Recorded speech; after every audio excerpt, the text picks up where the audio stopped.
But the very first scene when he went to the microphone and you just saw the shame and the terror and the humiliation on his face, that, I think, like, oh my God, that was like, I need the Kleenex right away. There was another hand, so yes. I saw the movie twice. The first time, I didn't need Kleenex. the second time, it brought back to me everything that I went through as a child because I stuttered. And it was then that I thought, well, I should have brought some Kleenex. I sat there and I knew exactly what he was going through. Was somebody else over here? Hopefully we will show that throughout the discussion, but it showed the unseen struggle that people who stutter often have. You know, the fear and the shame and the buildup of worry and the sometimes obsession that we have about how are we going to come across today, the fear of being judged, you know, I mean, it's about all of that, and it's also about a relationship between two people. It was about friendship. It was about sometimes that relationship with a person that you trust and that you can work well with is sometimes more effective than mechanical therapy. Well, I don't want to say everything though, because then I'll steal everybody else's thunder. First major movie that really got stuttering and gets what it is. Because it's more than just, you know, repeating words. It's more than just blocking. It's really these moments that is stuttering. I mean, the moments before the block and before the prolongation. It's the fear, the anxiety. And Julie, you talked about the close-up, and I was listening to a question and answer with the director,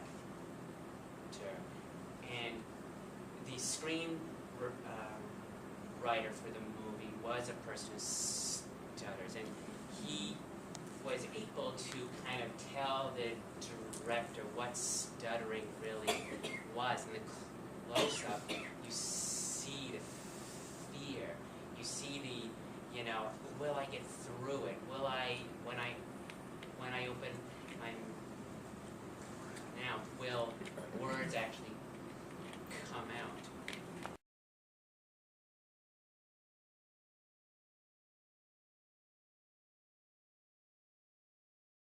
As a person who stutters, as a child, you know, it comes to a point where you can know what sounds and what words you have trouble with, but you're in a constant state of not being sure when it's happening, you know, and the amount of confusion that just consumes you is extremely overwhelming. So that starts off as just how do you speak, but then it kind of, you know, explodes into what can or can I not do, and you know, specifically at this point in time, you know, I'm 22. You start to think about, you know, possibly, you know, dating and starting a family one day. Well, is that something that you're comfortable doing? And so the emotional side of all of this, you know, is not what you think that you're capable of doing, but does everybody else respect that coming from you if, you know, it's not being said, you know, entirely fluently or, you know, in the most appropriate form. And especially being in school now, I started off, I was a business major in undergrad, not because I felt like sitting behind a desk would stop the personal interactions, but because I didn't really know what I was capable of doing.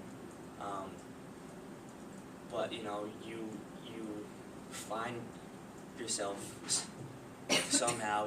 I found it through doing volunteer work, and then that brought me back to speech. And I'm in school now to be a speech pathologist. So emotionally, yeah. I personally think it's the biggest part of it. The actual stuttering itself is something that you can get over almost, but the feelings that come along with it will pretty much always be there. So how do you handle it?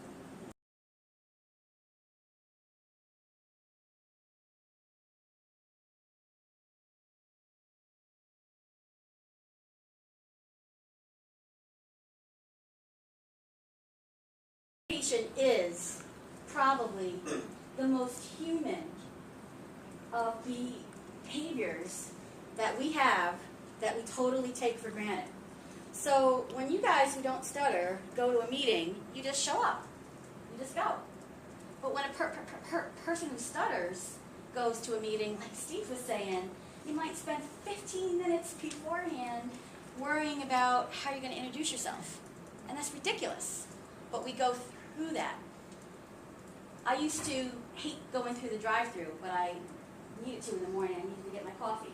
And my coffee is hazelnut. That's my favorite coffee. But I could not stand how hazelnut sounded over the drive-thru. I'm thinking everybody in the store is going to hear that. Can't say hazelnut. So like Steve's cheeseburger story, I used to get French vanilla all the time, which I hate.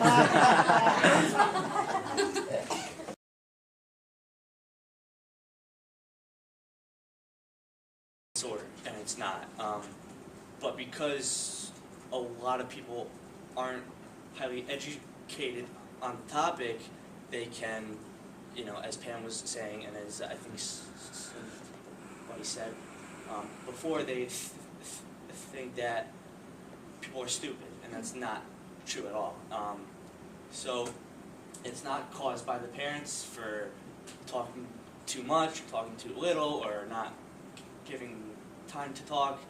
It's not the parents' fault. It's not caused by repressed childhood, and being told to stop and slow down and calm down is not helpful. So, try to stay away from that. And it shouldn't stop you from pursuing your goals, from having dreams, for being a person that has high expectations for themselves. There's plenty of people out there. I could say the famous people, but there are plenty of other people out there that have 9-to-5 jobs, that have families, that have children, that have fancy things, So it shouldn't stop you, because it's such a surface issue from holding you back, and it's definitely not permission to tease or to exclude, because it's such a superficial thing that those people that tend to do that have pretty big demons themselves, as we all find out.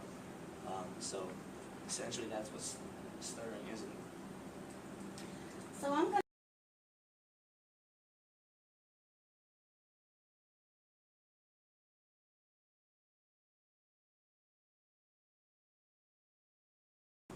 that the king had with the unorthodox speech therapist that had no letters after his name and that didn't purport to have letters after his name. The relationship between the two of them is what finally worked. We're going to talk about this as we get closer towards the end, but I heard somebody say that one of the things that they walked away from the movie was, or we were afraid that people might feel, was that the king overcame his stuttering. He didn't. He still stuttered, but he had a therapist who stood by his side and helped him manage it. And that relationship between Lionel and Bertie is also the most critical part of a therapeutic relationship that anybody who stutters or parents of a child who stutters will find with the right person. It does need to be the right relationship. When I tried therapy a couple years ago, when I found out that what they wanted me to do was to try to make me fluent, that I realized right away that that's not what I needed. After 40 years of hiding it, I needed help to accept it. So I didn't want to learn the tools to be fluent because it was like hiding it all over again. So I found the most success in therapy when a therapist, allowed me to get to the core, which was the shame and the embarrassment and the fear of looking stupid or the fear of having somebody make fun of me. That was the core. And Lionel got to Bertie's core. He made him so angry sitting in that chair when he finally said, I have a voice. And that's where things turned around for him. But what also has to work is that whoever you're working with in that therapeutic alliance might not be a licensed speech therapist. It could be a counselor. It could be anybody that you're working with. You have to be prepared to deal with whatever opens up from Pandora's box. You have to be prepared to deal with whatever opens up from Pandora's box. Because you can't just open up a child or teenager's fears of socializing or fear of dating or fear of wanting to pursue what they want to do in college and then say, oh, 20 minutes is up, and go on your way. I mean, you've got to be ready and willing to deal with what comes out of that.